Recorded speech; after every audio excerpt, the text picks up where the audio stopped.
Kyle, Ruth.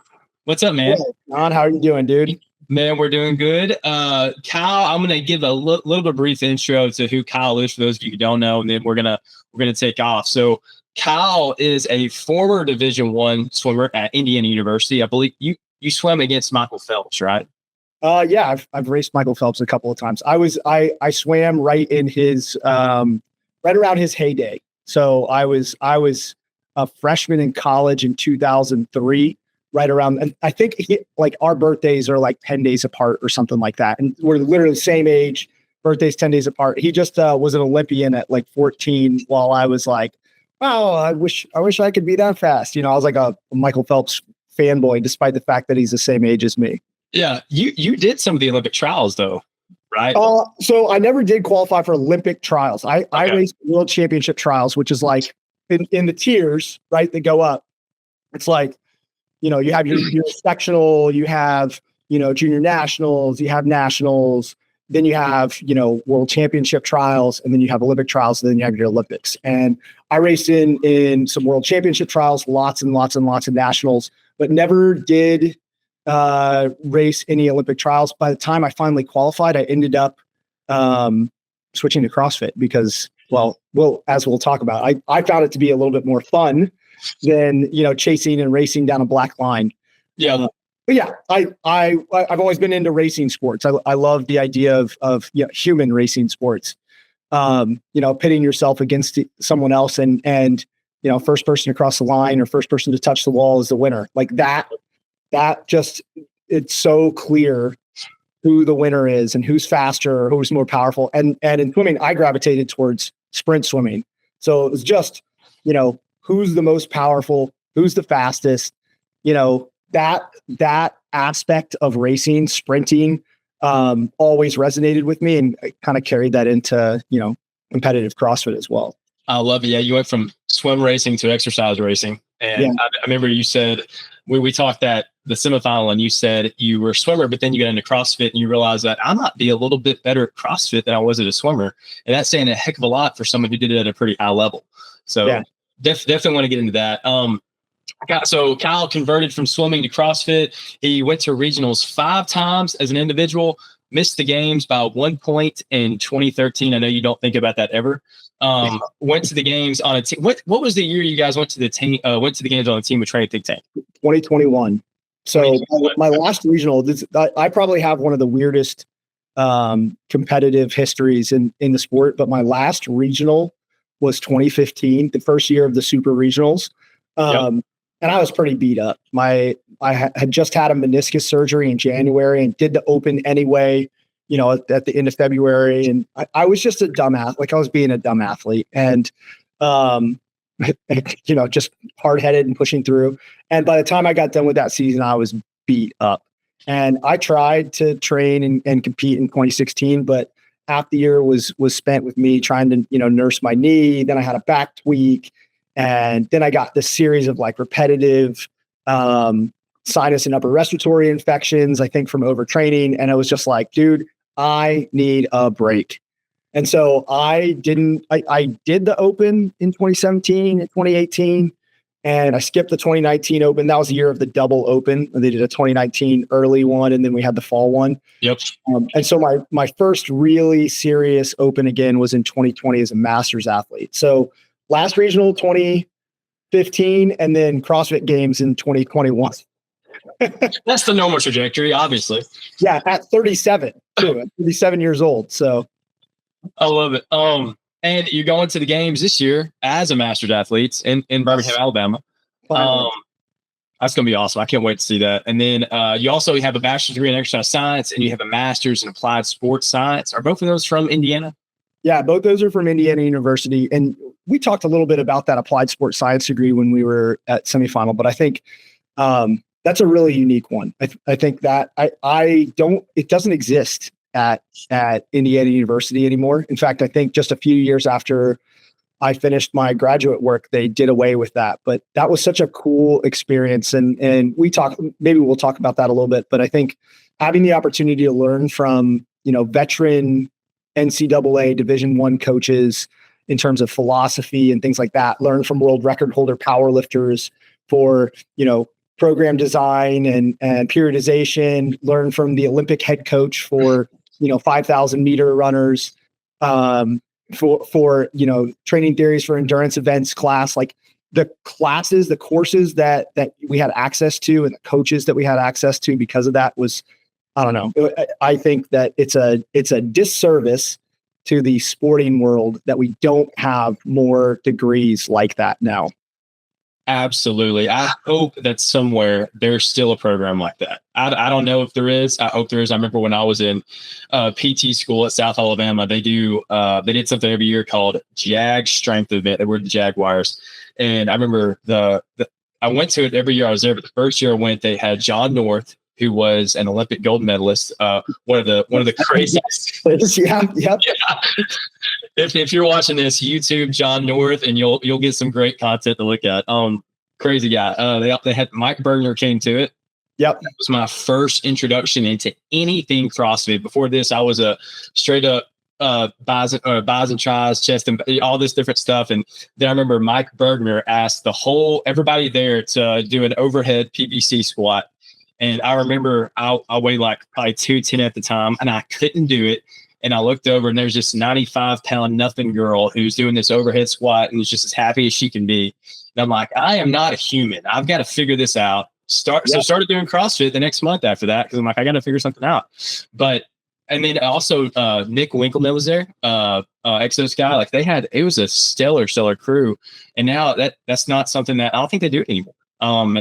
It's a shame. It's a shame. That's actually how I got introduced. It was in graduate school. In one of the resistance training classes, we all had to give a presentation on some style of training. And I did mine on not CrossFit. I did mine on plyometrics. That was my, at the time as a sprint swimmer, plyometrics and dryland, like that's what we used in dryland. So I dug deep into plyometrics at the time. But someone gave a presentation on CrossFit, and as he was talking about, this is old, like 2009, right? He was talking about Glassman's definition of fitness, work capacity across broad time and modal domain. And at the time, I considered myself very fit. I think I had like a 350-pound bench, back squatted, well into the 400s. I could swim a 50 freestyle in 20.02 seconds. Could run way under sub 6 mile, like 5:30, 5:25 mile. I'm like, I'm as fit as a human can get, right? And then he started talking about it, and I was like, well, I couldn't go run a marathon.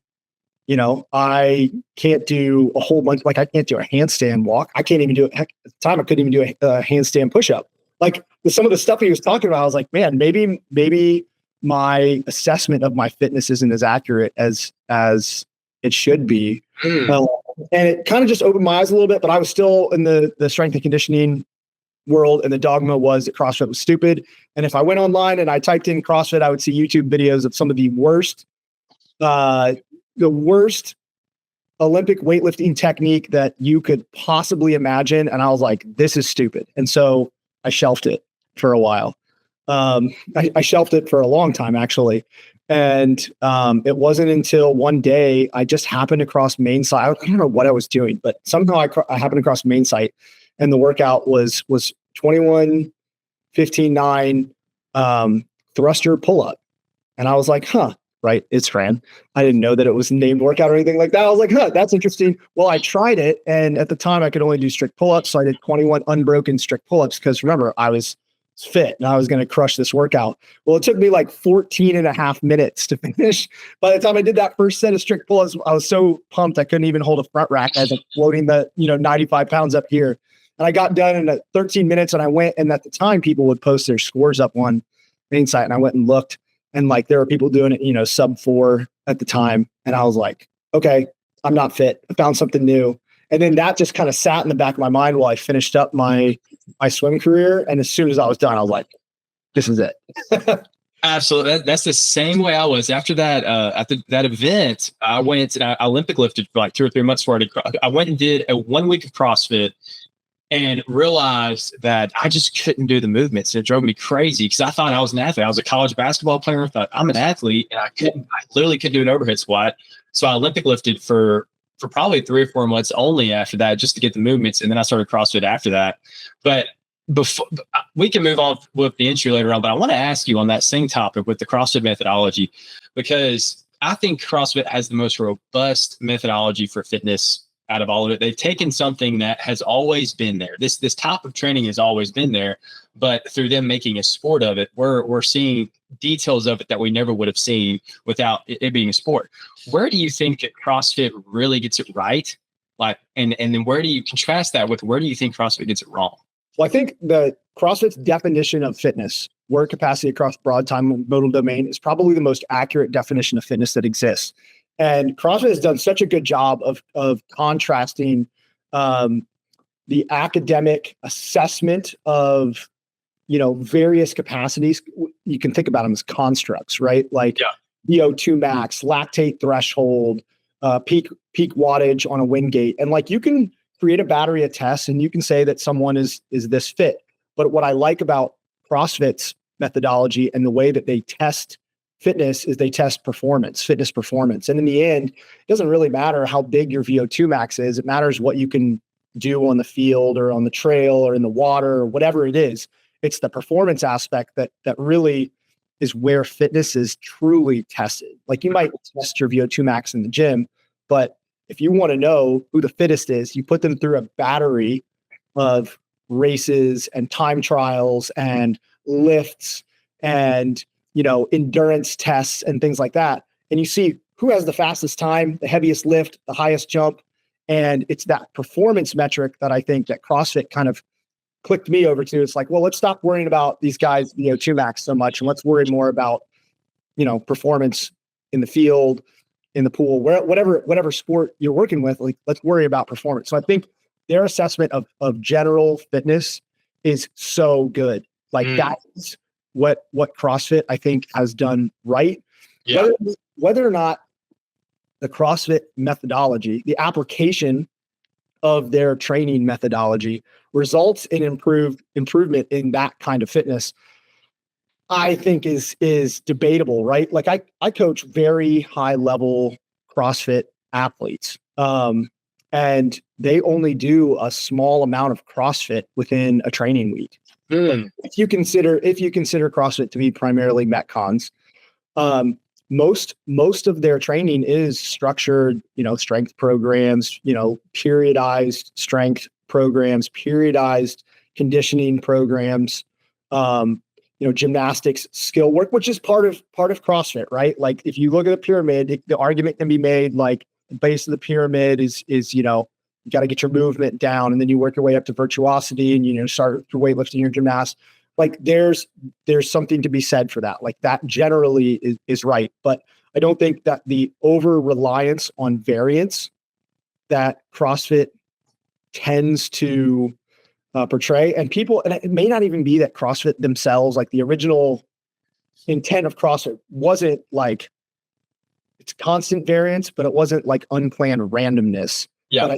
But the way that it's interpreted in the market and applied in the market, especially at the affiliate level, and not all affiliates, to be clear, but I think it's probably not the best way to build work capacity across broad time and modal domain. And we've seen that bear out in the training of high level CrossFit performers, that they don't do constantly varied training. They do periodized structured training for the most part. There are elements of constant variance, but that's what built the highest levels of work capacity across broad time and modal domain.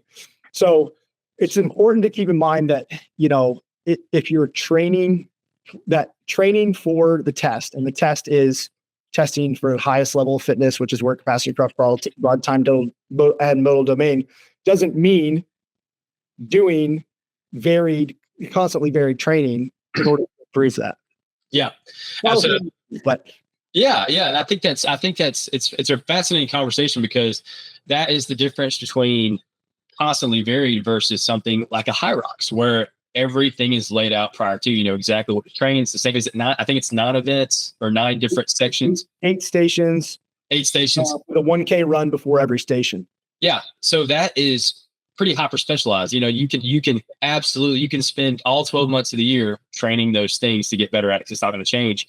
So I think, just from my perspective and a fitness perspective, that we can talk all day about some of the movements in CrossFit that we don't like. We can talk about all this different stuff, but I think it has done the best job of advancing our definition of fitness overall. But 100%. Yeah, and you reference High Rocks, and I love High Rocks. I'm currently, my wife is training for a High Rocks race. Ellie, your wife is training for. I'm training your wife for a High Rocks race. Yeah, I have a whole bunch of athletes that are doing it. I think it's awesome.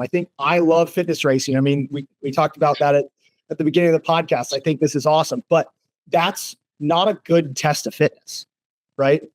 The CrossFit Games are the current best test of fitness that exists. High Rocks is not a good test of fitness. They're testing a very single or maybe two-dimensional aspect of fitness. How can you push the heavy sled, and do you have a high enough lactate threshold to run for 50 minutes or so at really high outputs? That's not broad time and modal domain. It's not a great test of fitness, but it is a great test of endurance and a little bit of strength, or maybe your ability to express strength under fatigue. So it's awesome for that. But I think those are two very different things, right? The CrossFit Games is this truly well-rounded test of fitness for the most part. They even leave out some of their own stuff, right? Yeah. They need to test broad jump. That's part of that. That should probably be tested, or some, triple jump or something like that. Those aspects should probably be tested in there. They're not. You're not assessing someone's explosiveness by doing 30-inch box jumps and stepping down on the other side for 10 reps. That's not testing explosiveness. That's testing bounding endurance. It's a completely different thing than, testing explosiveness. But regardless, I think it is currently the best. The games themselves is currently the best test of fitness that exists. And I think things like High Rock are awesome. They're much more discrete skills that remind me a lot more of swimming, right? So in swimming, I swam the 50 freestyle, I swam the 100 freestyle, I swam the 100 butterfly, I swam the 100 breaststroke. And for every single one of those, I knew how many strokes I was going to take, how many dolphin kicks I would do off each wall, how long I would streamline before I initiated my pullout on breaststroke. That stuff to a T. You've rehearsed it, 1,000 times, 10,000 times in training, over and over and over, and refined it, and cut off a 1/10 of a second here, a 1/10 of a second here, a 1/10 of a second here. And it's really, a very discrete skill. High Rocks is like that. It's a much longer race than what I was doing, but it's still a discrete skill. What pace you're going to run for the first one, what pace you're going to run for the second one, how you're going to break the wall ball, how far and how many of the burpee broad jumps you're going to have to do. So a lot about the test, right? Versus CrossFit, which kind of exists in this intermediate kind of gray zone in between these discrete skills where exactly what you're doing, and field sport or ball sport where it's chaos, right? You never know each play what's going to happen because people are going to be in different places. You might rehearse your plays, but things don't always pan out the way that you rehearse them. And then CrossFit sits in the middle where you have a good idea. That thrusters are going to be out there, some form of muscle up, you're going to probably climb ropes, you're going to walk on your hands, you're going to do handstand push-ups, you're probably going to row, you might run, you might swim at the CrossFit Games, probably going to do a max, you'll do a barbell cycling test. I can keep going. Yeah. But there's probably 30 plus domains that are going to be tested, and what those domains are, and you're going to do CrossFit. Mm-hmm. So it's a discrete thing in that the skills that you can train for all the skills, and you can train for each of the domains that you can expect to see. But you don't know what the exact tests are going to be. So it sits in this middle zone between highly discrete things. And I would say the most discrete one is sprint running, where they know they're timed out, their steps off the block. They know exactly when they're going to full stride and all that. That's as discrete as it gets. Or a thrower, a field thrower. And then you go all the way on the other side, which is American football, rugby, where it's just soccer. It's reactive and chaotic. And CrossFit sits kind of in the middle. Who's fitter? The best CrossFitter in the world or the best fighter in the world? Well, that depends on your definition of fitness, of course. Yeah. So if your definition of fitness is work capacity across broad time and little domain, the CrossFitter wins hands down. If you want to take people into the lab and start testing VO2 max and, and isokinetic leg extensions and things like that, then I have no idea, like the fittest person on earth might not be a CrossFitter if your battery of tests is determined by, laboratory physiological measurements. But if it's field testing of work capacity across broad time and middle domain, man, the CrossFitters win hands down. Absolutely. I think there's a reason why we see so many MMA athletes CrossFit train. Like they're a vast majority of them are doing some form of CrossFit. And then it's just to the next level when you have to, you go from a proactive sport to a reactive sport and fighting. Like someone's trying to kill you and now you've got to respond and you got to use your fitness to respond. I was talking to Max. So Max, the owner of Training Think Tank, he has done MMA. He was a wrestler. He has a lot of experience with that. And yesterday we were talking about some of the training that they used to do on the old Airdynes. Remember the old gold Airdynes? And so basically he's like, there was a needle on the machine. And basically you would you had to put the needle at this little, at the red zone. And once you got to the red zone, the clock would start. And the test was how long you could maintain the needle at the red zone. I actually remember reading in Joel Jamison's Ultimate Conditioning for MMA. Yeah. He talked about something that was like this, like you get to a certain heart rate and then you start the clock and figure out how long you can maintain this almost super maximal heart rate zone. But anyway, it was very interesting. He was like, we did it because when someone's trying to kill you, you need to know that you can fight and you can push back when you are at this red line already. Mm-hmm. Whereas in CrossFit, when you hit that red line, you need to pull back because you need to be able to do, the next clean and jerk at 225 or 155 pounds. Like you need to be able to do that. So you need to pull back when you hit that red line versus fighting. You need to be able to continue to push. And I'm not saying that fighters are not fit by any means. Like I'm not about to get into that argument. I just think if you're going to define fitness as CrossFit does, CrossFitters are definitely the fittest athletes. Absolutely. I agree with that. I think it's interesting to compare and contrast. So we'll finally finish the intro. So you also we talked about the applied sports science. So you have coached both men and women who have gone to semifinals and the games. You coach both sides of it. I want to talk a little bit about the difference between training men and women at some point. And so you've been a high-level coach, and now you are the director of education at Training Think Tank. What is that? What is the director of education? What are you doing? Yeah. So what we have done over the last, I'm just going to back up. Yeah. In 2014, Mac was like, Kyle, we need to create courses. We need to create courses to educate people educate CrossFit coaches on how to coach people using the systems that we've been using to produce athletes like Travis Mayer and Noah Olson and develop those guys that are, perennial high level CrossFit Games athletes. And so we made our first iteration of courses over the course of 2014 through 2016. We made an energy system training course, which I still love. Like I went in there and we created a great system for how to use energy systems as an adjunct training to, improving CrossFit sports performance. And it would play well for high rocks and other things that are kind of like CrossFit adjacent, right? It's like Spartan races and high rocks and things that are still kind of like fitness racing type stuff. We created a strength course. We created an assessment course. We just sat on those for a while. And then about 2 years ago, Max was like, hey, I think it's time to update our education content. I want to do it better. So what we set out to do was to create, to give everyone our systems. That's really what we did is we set out to give our systems for training movement, assessment, and, improving the way that people move, whether that's movement economy or developing virtuosity, if you want to talk about it in, CrossFit terms. Yeah. The skill and movement aspects of training. So that was our first course. Of course, it's the least popular course, right? No one wants to do movement training, but the reality is the highest level athletes in the sport, they're doing it on a regular basis. And if you want to coach high level performers, you need to be able to assess movement. And I mean, you as a PT know, like, what you want people to last a long time. Well, then the first thing you need to do is watch movement patterns and assess how they're moving, where the joint stresses might be, compensations that might exist that you need to correct. You don't have to correct all compensations, but find compensations that you need to correct. That's what that course focuses on. Then the one we launched basically at the beginning of this year was our strength course. So it's the TTT coaching strength course. And we called it coaching strength because it really is an all-encompassing course that covers everything from our philosophy on strength to the physiology of strength adaptation, to,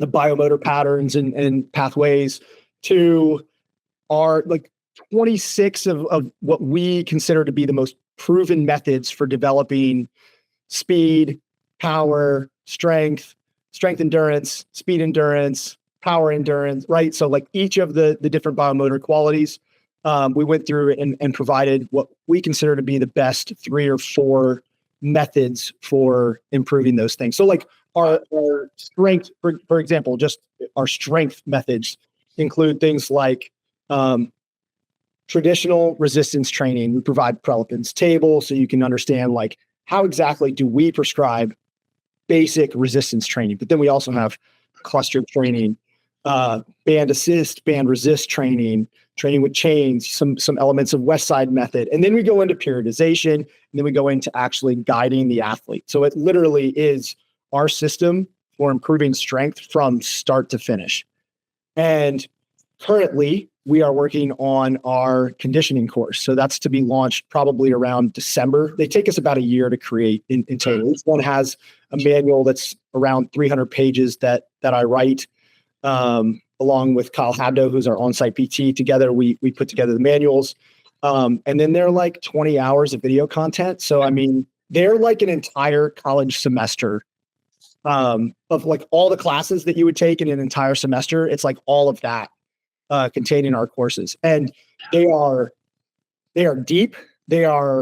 We talk at a high level, but we try and break it down so that people who are CrossFit level 1 coaches can understand, but that also someone, with your background can come in and take away a lot from the course as well. In fact, in the strength course, we even cover some BFR. We have an advanced training methods section where we talk about blood flow restriction training and how to apply it for sport performance, less so from a rehab perspective. Yeah. But yeah, so that's my role. When we're done with the conditioning course, then we're going to start a mentorship program where we start bringing people in that have finished our 3-course series, and teaching them how to be better coaches, how to, if people are interested in working with high level athletes, I think this is the pedagogy that people need to go through. This is the replacement for the applied sports science degree that they got rid of at IU. This is my my replacement for that. I love it. I think that summarizes everything you just talked about. I think that summarizes you so well. And it's a big reason why I wanted to do this episode with you, is because you have such a breadth of knowledge in this world of strength conditioning, and it's hard to tap into a lot of it. I laugh because I'm pretty nerdy in this stuff, and you're a whole nother level. You're a whole nother regimen. I remember we're at Crash Crucible last year, and Ellie, we're going down the road, and I'm driving Ellie to the gym, and Ellie's one of your athletes. And I'm driving, and all of a sudden I look over, and Ellie's got this balloon hanging out of her mouth, and she's got her phone, and she's breathing to the rhythm that's on her phone for this. And I said, "What are you doing?" And she said, "I'm just doing what Kyle told me to do." I'm like, "What is this?" And I started looking into that a little bit. But you got all sorts of stuff like this, and you look at that stuff at surface level, and you're like, really, what's behind this? And then you start getting into some of the literature behind it, and there's some decent amount of evidence. And obviously there's different tiers to a lot of this of what's coming in. You have your highest level of tiers like you do with BFR, and you have some of the lower level tiers. But the cool thing about you is when you're talking about the highest end of the athlete, you're talking about the high end chain, the most complex that a human body can be. Some of these things that for Gen Pop, you're not going to see any type of change. For the high end athlete, you will see maybe a 1 to 2% increase. And for that level, that's amazing. That's a huge deal.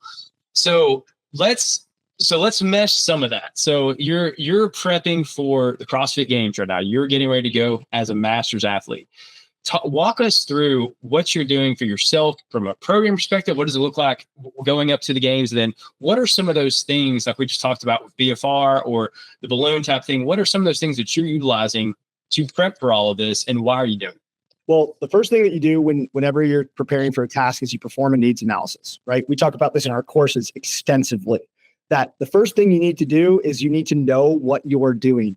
And even though CrossFit is supposed to be unknown and unknowable, like we talked about previously, there are certain domains that we know that you're going to prepare for. So basically, we look at that, and then we've got a pretty good sense of what that's going to look like. We've all been, everyone that's at TTT has been coaching CrossFit for a long time, so we have a good sense of what that needs analysis looks like. Yeah. And then we kind of run that through a filter against the athlete's, profile, the best way I can describe it. So like an athlete profile for me, I definitely adapt to strength and power work very, very rapidly and better at shorter time domain workouts. I struggle with longer time domain workouts, vertical pressing. We talked about this, some of our struggles with handstand push-ups and vertical pressing when we were at the semifinal. So like, that's a big factor. So we kind of take the known and knowable elements that we have in the sport and what we know about the athlete, or myself in this case, and like mesh them together. And that is the core of the program, right? So those are what I would consider to be my priorities, training longer time domain things, higher volumes of vertical pressing to make sure that I'm prepared for that if it shows up. And then we look at some of the novel stuff that doesn't really get trained throughout the season that only shows up at the CrossFit Games. So things like the handstand ramp, pegboards, legless rope climbs, covering distance with sandbags, handstand walks and things like that, and start to bring some of those elements in. So the training is the core of the program, right? Like I'm not going to sit here and tell you like, oh yeah, what I do is I spend most of my time breathing through breathe way better doing isopapnic training. Then I do 2 hours of sauna, cold, like that's not the core of the training. Those are just like the little 1% things that I know no one else is doing because almost nobody else knows about them. Yeah. Right?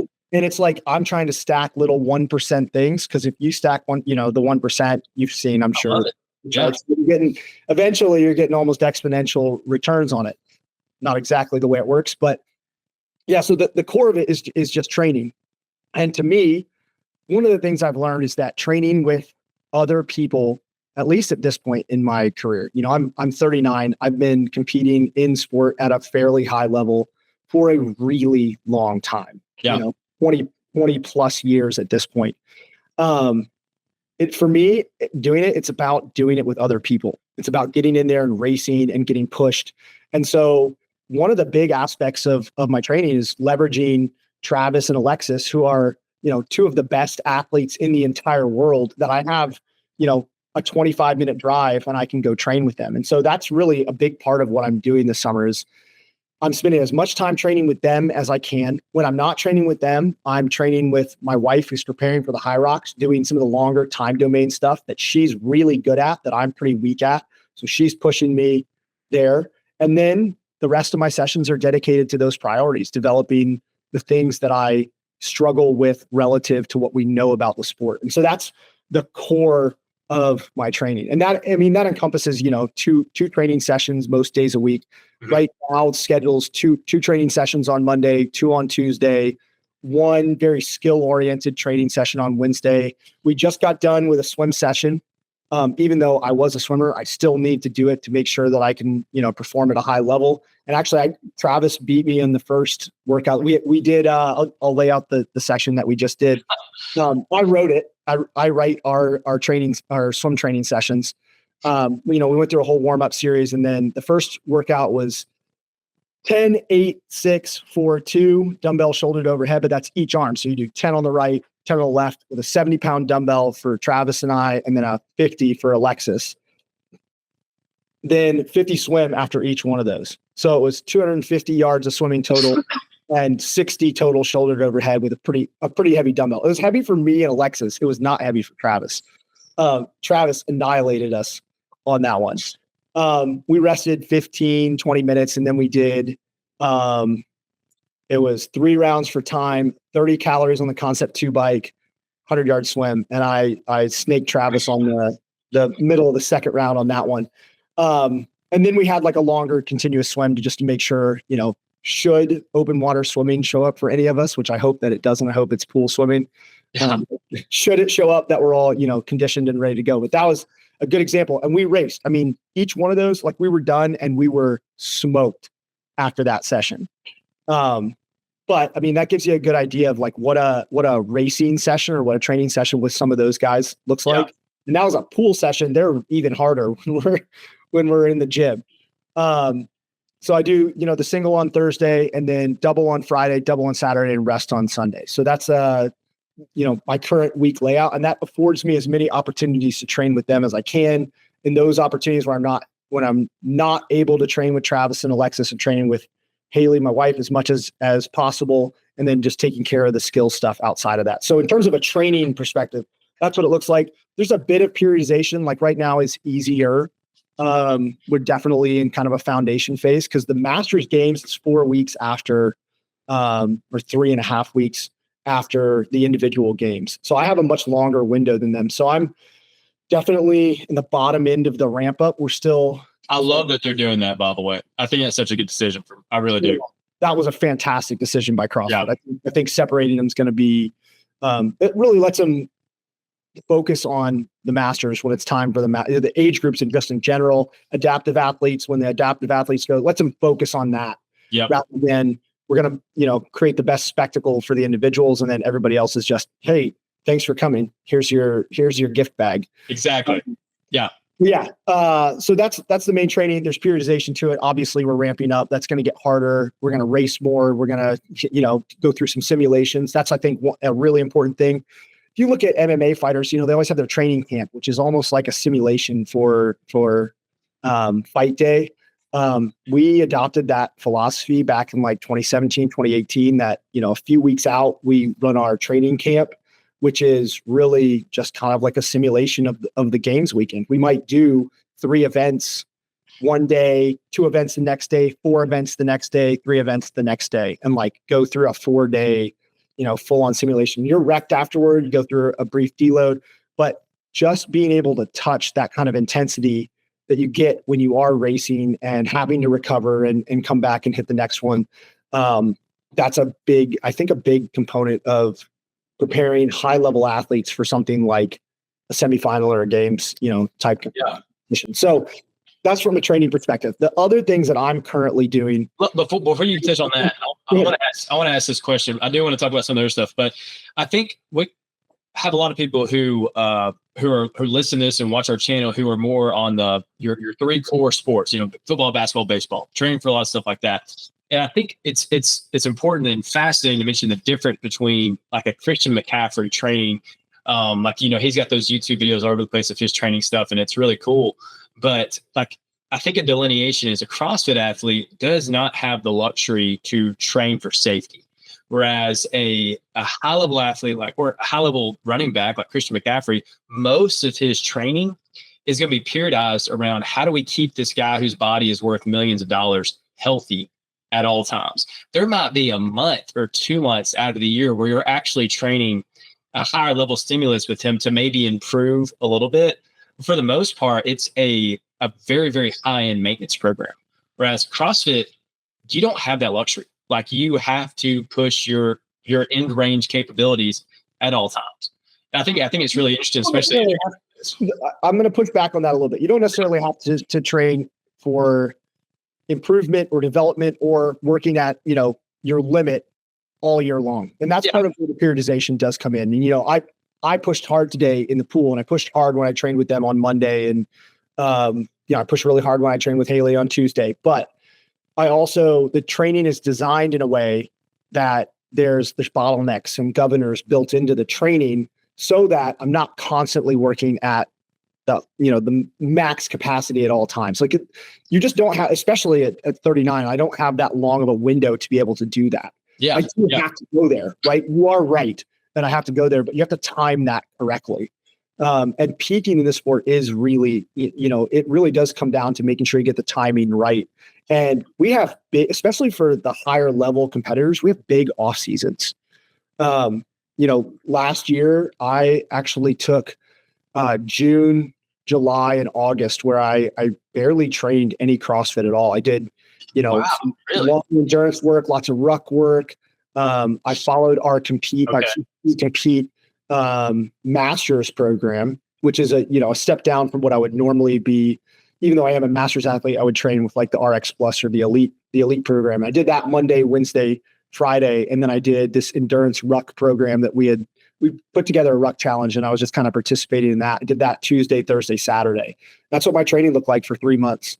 It touched on a lot of the things I needed to work on, right? Like it touched on strength elements so I could maintain my strength in the off season. There was always a short little Metcon on the Monday, Wednesday, Friday pieces. And then I built some good endurance capacity with the ruck. I did some long, slow endurance work, and the ruck was a freaking 3 hours long. So it was like way outside of my comfort zone when I like to operate for like 5 to 7 minutes. But yeah, so that was my off season. Now, granted, when I say an off season, it's not like I was resting. I was still training, but I wasn't training like I was preparing for the CrossFit Games. And even, in January, February, March, when we were ramping up, I still wasn't training like I was preparing for the CrossFit Games. I was training like I'm preparing for qualifiers and need to be ready to do, one event, rest, the next day, one event, rest, versus having to come in and be able to go hard in the morning, hard in the afternoon, hard in the evening, like you will game day. So, there really is a periodization element. And we also aren't, the way I look at it, and I don't think this is necessarily true of all CrossFit coaches or even all high level CrossFit coaches. But I look at the off season and like early competitive prep phases as your time to make physiological adaptations to build. You need to get stronger. That's your time to build, raw strength, for lack of a better term. Build your back squat, your deadlift, your shoulder press, and things like that. If you're someone who needs to build more endurance capacity, then you're going to want to try and build your lactate threshold or go do your zone 2 work in the off season. And you're really trying to change physiology during that period of time. And then the next phase is like, when you're doing your actual competitive prep. And that's when we're trying to take all of that physiology that you built and transition it into the sport. And I don't think that's that different than training athletes for the big 3 sports. Yeah.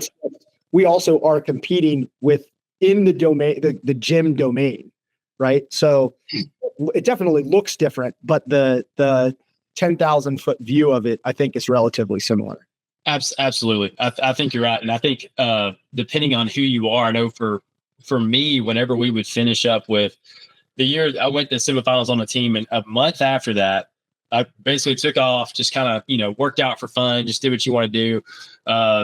Then I started, for me and you both, running is just not something we like to do. And for me too. So for the next, from, I guess, probably about 4 months, I went through a 4 month, really about 2 or 3 different 6 to 12 week cycles of running.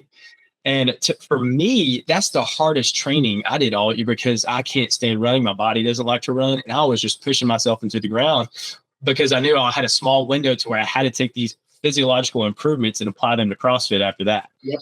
Yeah. And I think it's cool to see the delineation between that and something like it would be, for baseball, basketball, football, where the training matters. Well, I guess we can go into this. How much would you say genetics play a role in all sport, first off, but CrossFit versus football, basketball, baseball? Whereas I'm more inclined to say that CrossFit, absolutely, genetics play a massive role, but to a large extent, you have more potential to train those genetics. Whereas in football, basketball, baseball, I think genetics are just a much more important part of the conversation. Yeah, I completely agree with you. So I think when you look at specialization, any sport specialization, I think genetics are probably one of the biggest factors. So a great example, I was a swimmer and I was a pretty high level swimmer, but I'm 5'10" with a 6'3" wingspan. So like I was likely never going to, I just watched Olympic trials last night, and the 4 guys who swam the 100 freestyle that qualified for the the 400 free relay, the shortest of them was Caleb Dressel at 6'3". And Caleb Dressel, I think, has a 6'6" wingspan. So like same wingspan to height ratio that I've got, right? But just scaled up. And so for every time that guy puts his hand in, he's traveling that much further past his hand.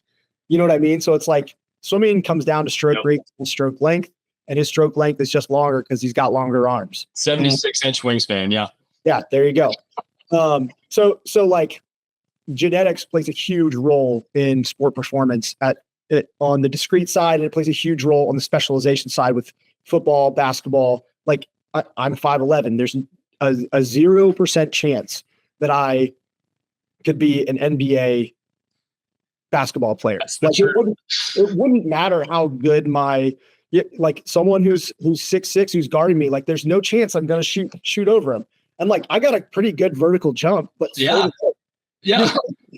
like it just, there's no getting around it. So like, there's a huge genetic predisposition component to that. CrossFit is different. You definitely see these subtypes of CrossFit athletes. And I'm starting to see it more and more the longer I've done it. And this year it was really apparent. There are some larger athletes, guys that are 5'11" to 6'2", kind of in that range, that weigh, 205 to 220. They're your bigger, stronger kind of power athletes. They have to spend a lot more time training endurance, a lot more time training, the sport, so to speak. This is your Fikowski, your Dolan Peppers, like that group of athletes. Then you have your guys that you're on the male side. They're like 5'6" to 5'8". They're shorter. They're really good at gymnastics. They're probably not quite as good on the strength and power end. They're, a lot slower on the ergs, but they can make up for it with just blazing fast gymnastics and bar facing burpees and things like that. And what you're starting to see is that the test selection at the semifinal level, and even at the quarterfinals level to a little degree, but at the semifinal level, is dictating what type of athlete now is making it through to the CrossFit Games each year. If you looked at the final heat of the North America East semifinal, the guys were massive, right? Yep. And on the women's heat, they were larger in general than the previous heats. And this year, the smaller athletes kind of got punished as a result of the test selection. But if you could go back and just make some minor adjustments to the test selection, instead of calories on the echo. So for context for your audience, there was a test, I think it was test 3, that was 7 rounds of 10 calories on an echo bike. And then they would do one legless rope climb to 15 feet. That isn't really 15 feet, 14 feet, but we say it's 15 feet. Then you run down and you do 10 box jump overs over a 30-inch box for the men and a 24-inch box for the women, which was pretty tall. I mean, it was a tall box for some of the shorter athletes. All right. So that's a test right there, 7 rounds of that. If you change that to 10 strict handstand push-ups instead of the calories on the echo, and you make it 6 burpee box jump overs, same box height on the other end, now you completely select for a different type of athlete. Instead of getting the larger, powerful athlete who can produce all this extra power on the echo bike, now you've got your smaller 5 foot, on the male side, they're like I said, that 5'6" to 5'8" athlete smokes everybody on that workout. 1, limb length is shorter, so the range of motion for the handstand push-ups is shorter. 2, their body weights are closer to 185 pounds instead of 220 pounds. So they're carrying way less weight over top of the box, right? So, and on the women's side, they're going to be Ellie's height. Ellie would have absolutely decimated that workout versus the echo version of the workout. So what we're seeing is essentially that the genetic kind of anthropometric stuff is getting kind of weeded out by the programming test selection. And so over time, rather than selecting for one type of athlete, this bigger strength and power athlete, or the smaller, more gymnastics biased, or even this kind of in the middle, like the skinnier endurance type athlete, that's all just determined by the testing body. And if the testing body is unknown and unknowable and kind of random, even though it's not exactly random, there's obviously biases, but if it's kind of random, then you're never going to have like one true genetic predisposition that's the best in the sport all the time.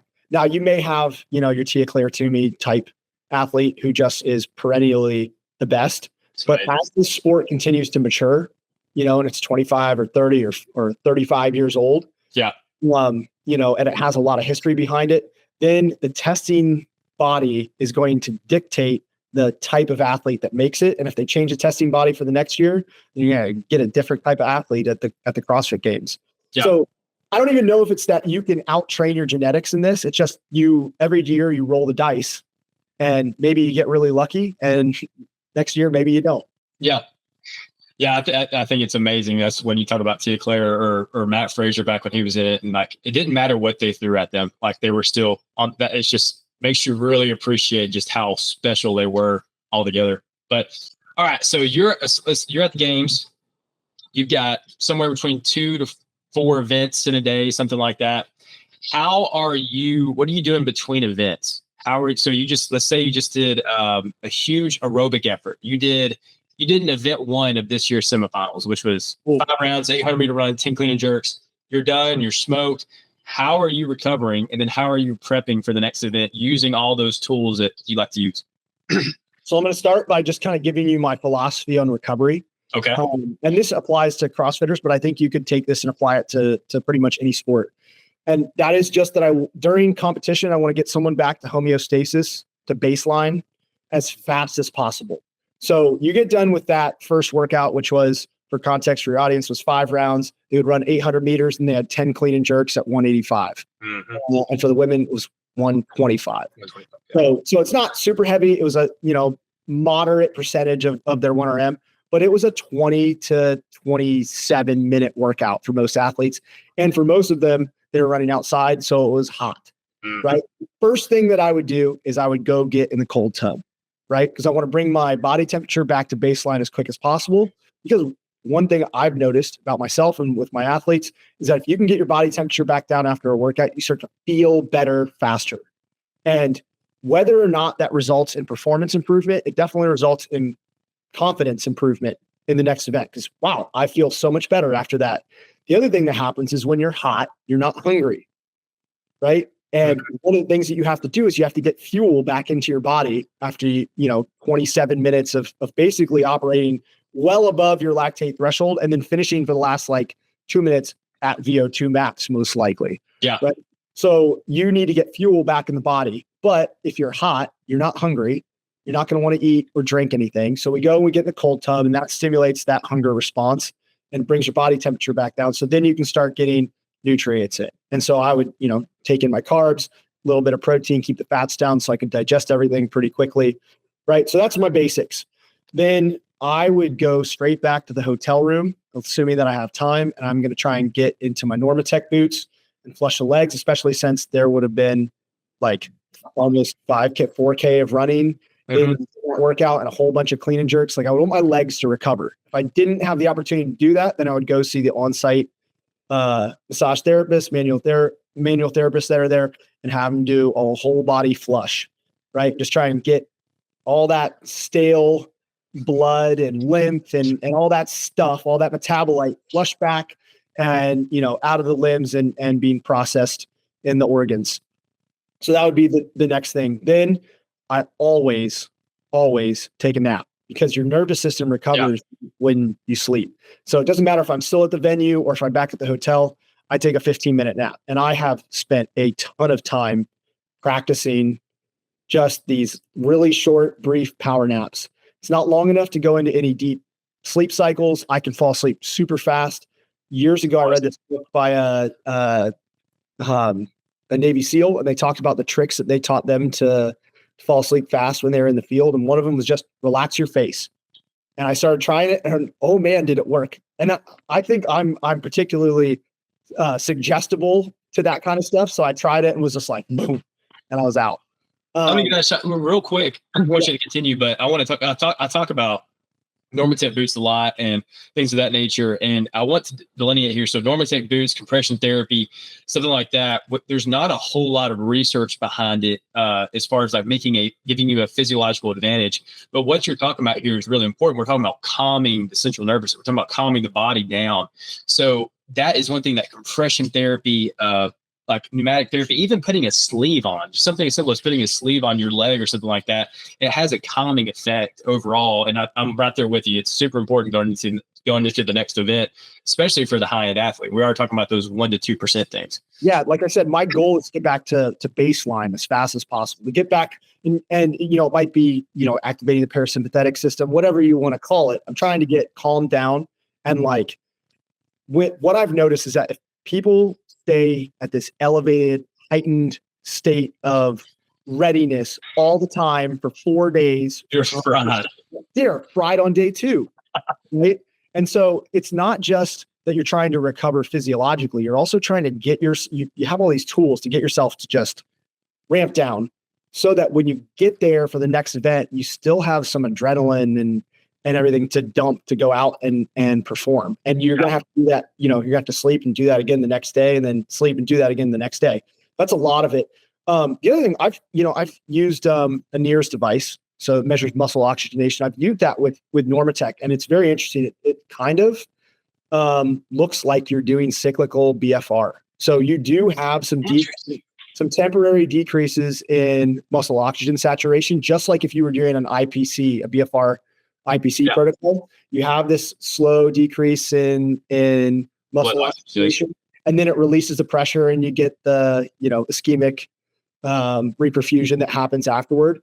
And I've noticed it does take longer. Like if I were to just use my BFR cuff, I can get those ischemic reperfusion hits very quickly. With the normal boots, you got to be in there for 20 minutes or 30 minutes to really get it. But I have measured it and seen the dips and the subsequent reoxygenation, and you get a reperfusion where there's a greater amount of oxygen that's in the tissue than there was previously. Wow. Again, it does take a longer period of time. But what I like about the Normatec boots versus BFR is BFR has to be pretty active. Yeah. And it's also it's painful. Yeah. Right? It's not a calming stimulus.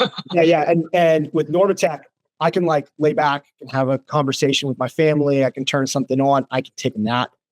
I can kind of combine multiple things at once. So I found that to be a really good tool for that. Then ramping up for the next one would be I like to use my Breathe Way Better. We talked about the balloon. It's a really simple concept. It's an isocapnic rebreather. So it's letting you capture some of the CO2 so that you can breathe at really high respiratory rates without passing. If you and I right now were to set a metronome and breathe at 45 breaths per minute or 50 breaths per minute, which is what we're sustaining during CrossFit events or high intensity running events, we're breathing at 45, 50, 55 breaths per minute. If you were to just do that sitting here at rest, you pass out, right? You blow off all your CO2, boop, you go straight out. But you use this balloon, it's like a 3-liter balloon. And you're rebreathing the CO2, which keeps CO2 levels pretty static in the body. And you can breathe at really high respiration rates. So what it does is allows you to warm up the respiratory system in a way that isn't fatiguing, right? So normally you'd have to do that. You have to get on a bike and really push the bike, or you'd have to go do some shuttle sprints or something like that to stimulate the respiratory system and warm it up. But it lets you do it without that. And what I found for CrossFitters is after they do a 5-minute isocapnic warm up, man, they feel so much better going out to compete, because it's, we want to do as much warm up as possible to be prepared to go out there and compete. But because of what we're doing, a lot of the movements are very muscularly demanding. So if you have someone doing a whole bunch of rope climbs and heavy deadlifts, you can only do so many of those in warm up. A lot of times you can't get to the respiratory rates that they're going to be touching when they're out on the floor without doing high intensity work. And if you have 3 workouts in a day, and the next day 3 workouts in a day, and the next day 3 workouts, well, guess what? You've now done all this extra warm up and high intensity work on top of what you're doing when you go out and compete, and you're just going to be tired by the end. So anything that lets us kind of sidestep fatigue, but still get a good warm up stimulus. BFR is a great example of that here, doing IPC before events. Will get people prepared and less fatigued by day 3. It's really not just about is this what's going to optimally prepare you for this one event? Yeah. You have to look at the whole course of a weekend or the CrossFit Games, maybe 5 days of competition which encompasses 16 events, man, if you are getting up to those super high intensities for warm up every time, people are just going to be absolutely trashed by event 16.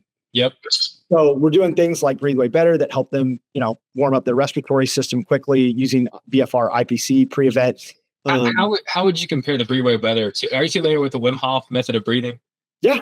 So Wim Hof, what happens with a Wim Hof is you're taking these full breaths and you're doing big, long, full breaths, but you're never really hitting super high respiration rates. Like, it's fast, but if you hit 60 breaths per minute doing Wim Hof, you're going to pass out. Yeah. It's a similar concept. Like, you could probably use that to warm up the respiratory system, but also using not muscle oxygen sensors, but like an SpO2 monitor. I've seen my blood oxygen saturation down around 80 or 82. Yeah. So that's like true altitude type response. And again, we're trying to avoid fatigue. And after you get yourself low enough doing Wim Hof, man, there is just a period of time afterward where I wouldn't want to compete. Like, you don't feel like. Have you tested that with the Breathe Way Better to see where it is? Yeah, you can. So there are ways to manipulate the Breathe Way Better to get your SpO2 extremely low. Yeah. But using the way we use it for warm up, we're not getting SpO2 levels low at all. What we're trying to do is actually build up a little bit of systemic carbon dioxide, which is a vasodilator. I mean, it's something that you go out and you do one hard effort on, like an assault bike or an echo bike, and you're going to desaturate quickly. You're going to build up a whole bunch of CO2. It's going to, let oxygen start to you're familiar with the oxygen dissociation curve, hemoglobin dissociation curve.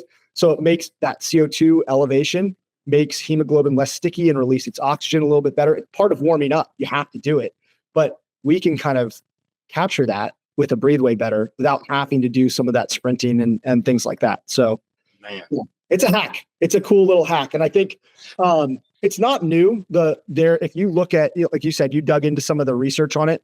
The military has been looking into isocapnic planing since like 1996.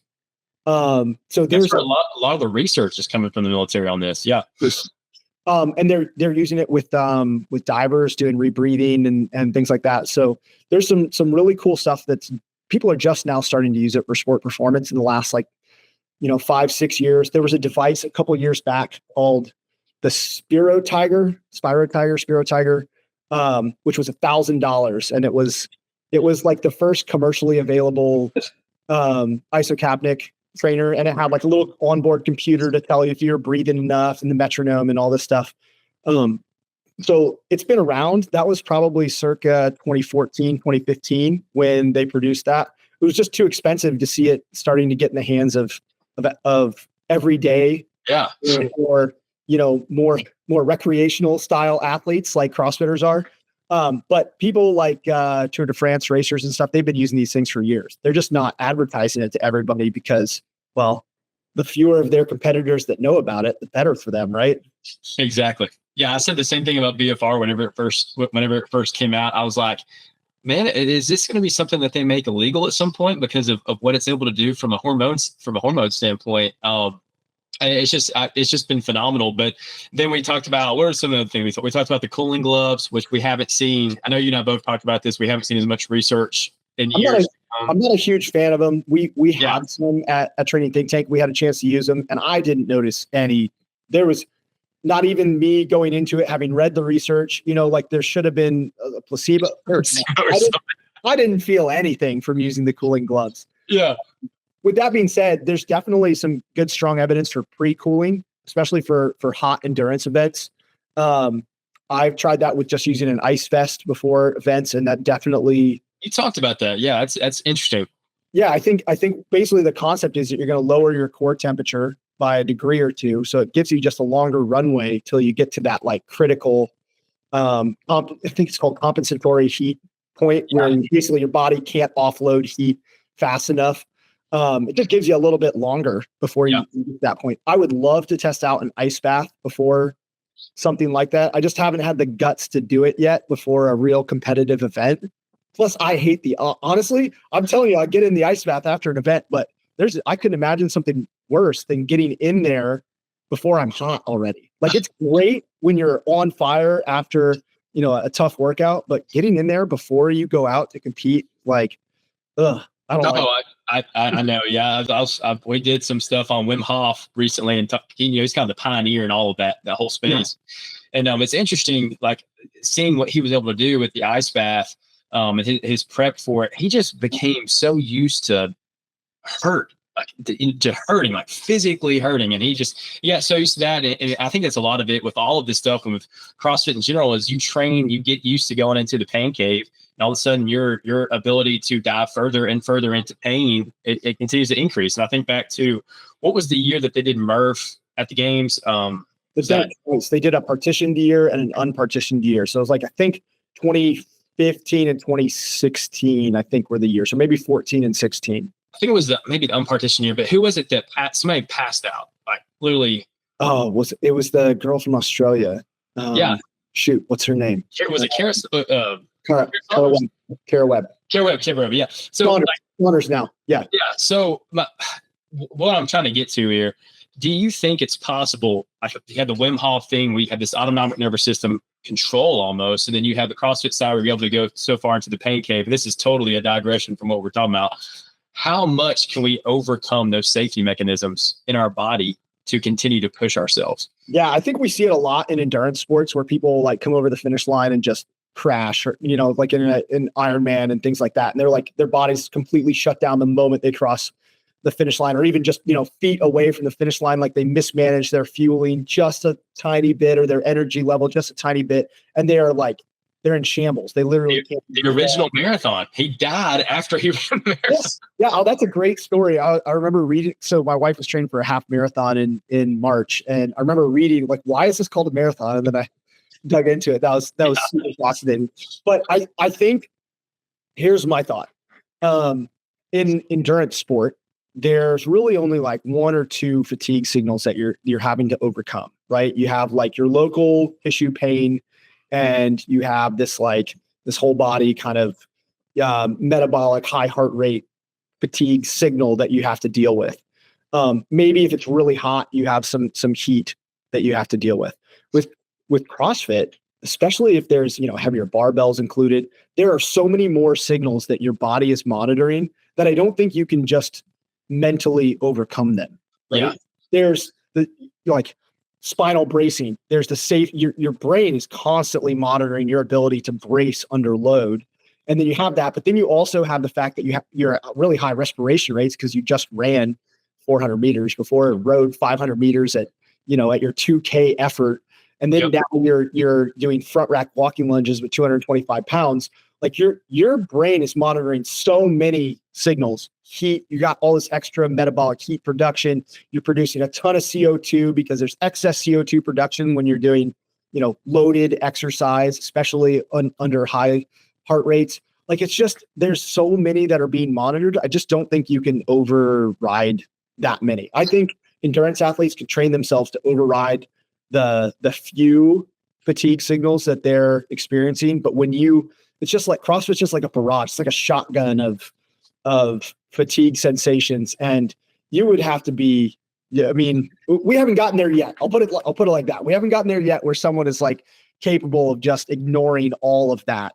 I think you're right, because it's totally different. I don't know if you could, like, your ability to brace is also going to be indicative of your ability to actually lift the weight.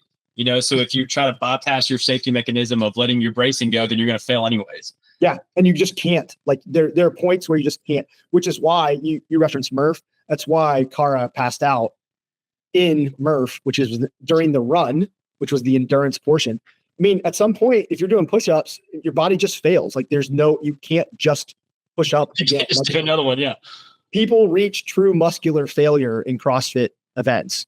Yeah. Like, in endurance events, like, it's such a low load contraction, or, like there's such a small stimulus, they can reach some levels of like organ failure.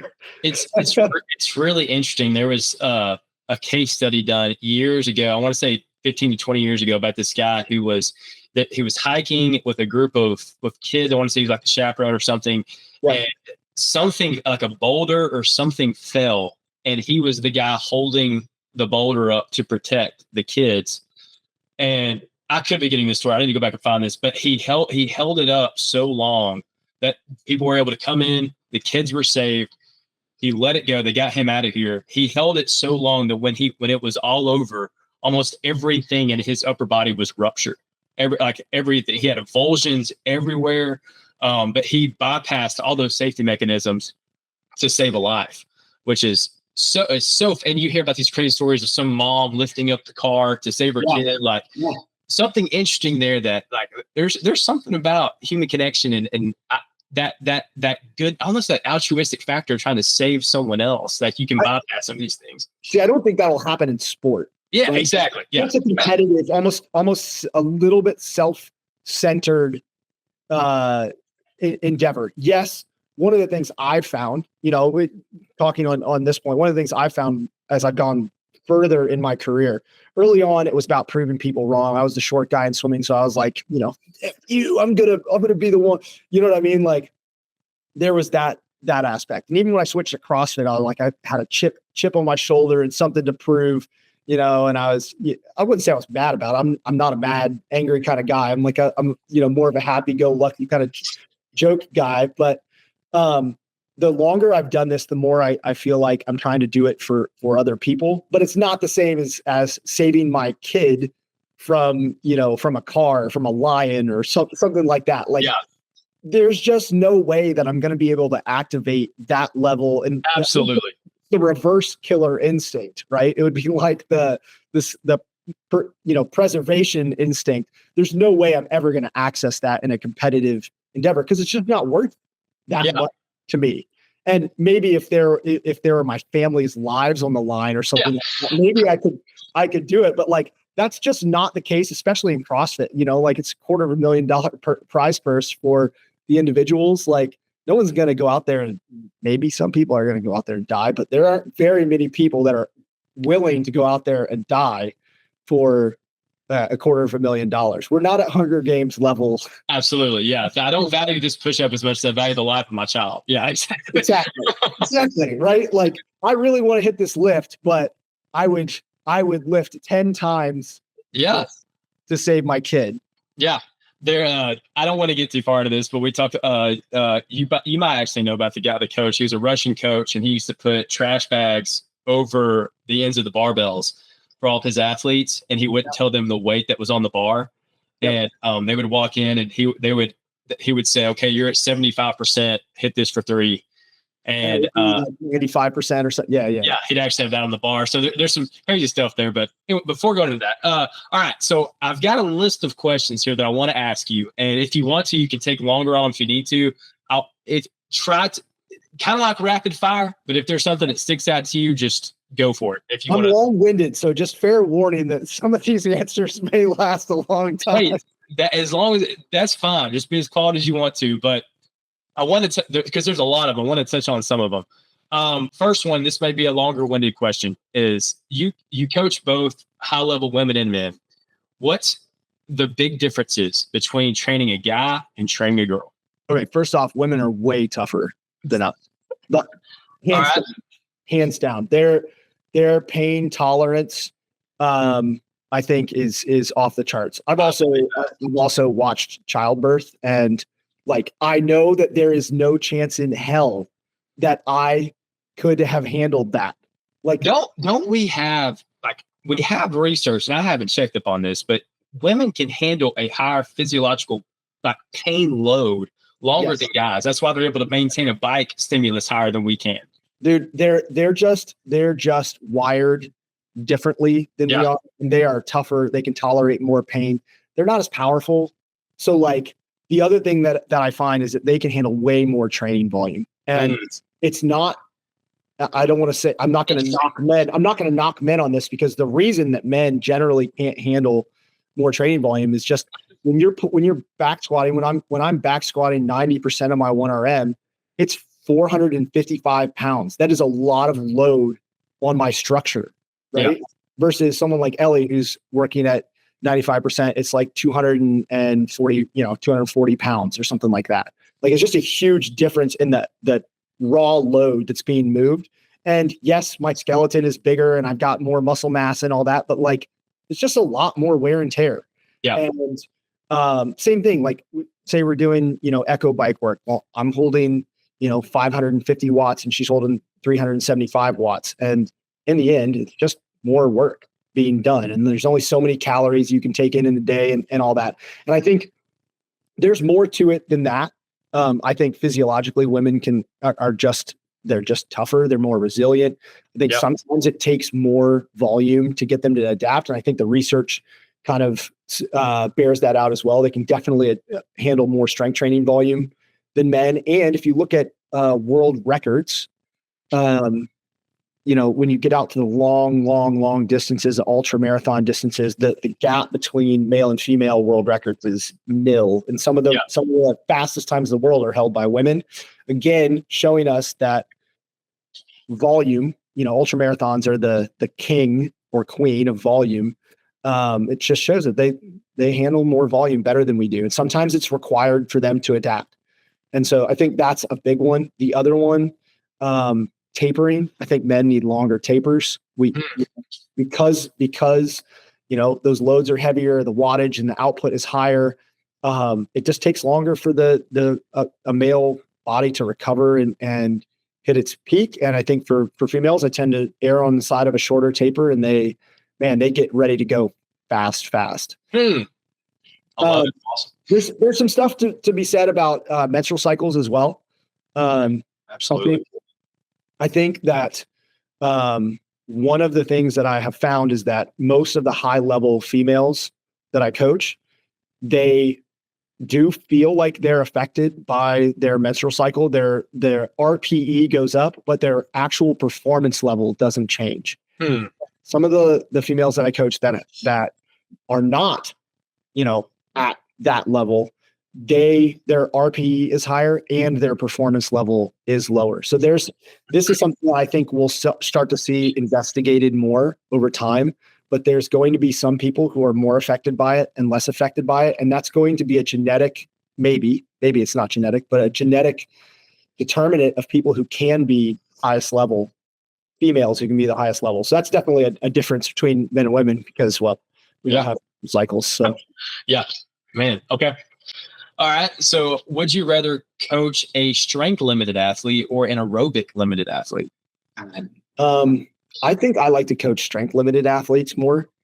Really? Because a lot of people would say that it's easier to take someone who's really strong and make them good versus someone who's aerobically inclined and make them good. Show me someone who's a current CrossFit Games athlete who came in from, powerlifting or something like that, especially on the male side. Might be a little bit different on the female side because I do think strength is more important on the women's side.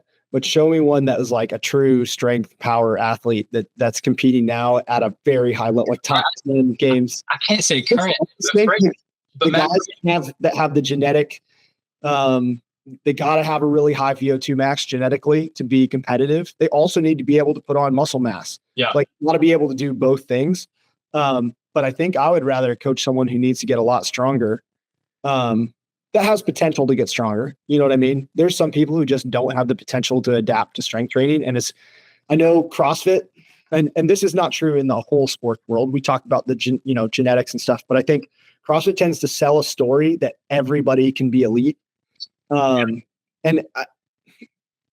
I think in some cases it's a good thing because it encourages people to push themselves and train hard. But I also think there's a downside to it in that there are people whose expectations are so out of line with reality. It's like you've been seriously following a strength training program for 4 or 5 years and you're not back. If you're a male and you're not back squatting well into the 400s, you might just not be someone who is genetically predispositioned to get strong. Maybe it's a bad training program, might be, but I think there's also the fact that not everybody is built to, to be super strong. Just like not everybody is built to have a super high VO2 max and run a sub 5 minute mile. Like they're just aren't, not everybody is built to do everything. In that same vein, what is the CrossFit gene? So basketball, you want to be tall, you got to jump high. Yeah. That's the two biggest things. What is the CrossFit gene that that if you said, if I could have a baby being born with this stuff. Yeah. I would say it's probably a relatively high VO2 max, an innate VO2 max. The ability to hypertrophy and put on muscle mass and strength quickly. I think that those would be probably the two big determinants. Yeah, there's a big like lactate threshold component in the sport, but it's not as big as the VO2 component. Though WOD science guys have done some great write-ups on athlete testing, and the VO2 maxes of elite CrossFitters are not the highest in the world. They're just not, because the sport is always going to be so limited, but muscularly, that you're not going to build these massive VO2s. But the elite guys, they're in the 60s, mid 60s, low 70s. Like they're high. Yeah, they're definitely high. And they're doing that at body weights of 195 to 210, where that's a lot of muscle mass producing consuming a lot of oxygen. So those are, I think, probably two of the big things. If you want to be a really high level competitor, you got to have a high VO2 max, and you got to be able to adapt with strength training. You can do those two things, you can probably be a pretty dang good CrossFitter. What is it? The cross country skiers, like the best in the world, have like high 70s and low 80 VO2 max. Yeah, low 80s. And those guys, I mean, they clearly hypertrophy. Same thing with like track cyclists, right? I mean, they got super high VO2s and they clearly hypertrophy the legs like this big. Right? Absolutely. Yeah, I think there's something to be said for that. All right. So what is something that you have changed your mind on since you started coaching? I mean, so many things. It's not funny. All right. Well, what was something that, go back to when you first started and like Ruth said this statement and he stood on it, and now you've changed it. I mean, I was very bought into the concept that you didn't need to run to be good at CrossFit. Rich Froning said it, and I was like, well, he's the best in the world, so we don't need to run. And I really did waste, I think, years as an athlete who does have a propensity to hypertrophy, to get into the 210 range at 5'11". Like I have this propensity to hypertrophy, and the only way for me to manage that and make sure that the muscle mass that I am building has good capillary density, mitochondrial density that's required to have a high VO2 is to run. Yeah. Right? I think for bigger athletes, running is the thing that is missing often. You and I talked about that at semifinal. You talked about it on the podcast a little bit about how important it was for you to run.